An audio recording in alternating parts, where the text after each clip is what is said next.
যখন আপনার নামে কেউ বদনাম করে আপনার সামনে কিংবা আপনার পেছনে, আপনার প্রথম কাজ হচ্ছে আল্লাহকে ধন্যবাদ দেওয়া। পড়েন সবাই সুবহানাল্লাহ।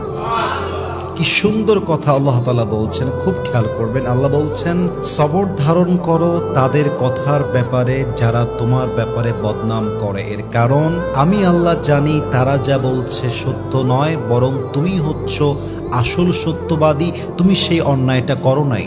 এবং মাথায় রাখবা, যখন তোমার নামে কেউ বদনাম করে তোমার লাভ হচ্ছে দুইটা। এক, তোমার সমস্ত গুনাহ তাদের আমলনামায় চলে যাবে এবং তাদের সমস্ত সওয়াব তোমার আমলনামায় চলে আসবে। সুবহানাল্লাহ।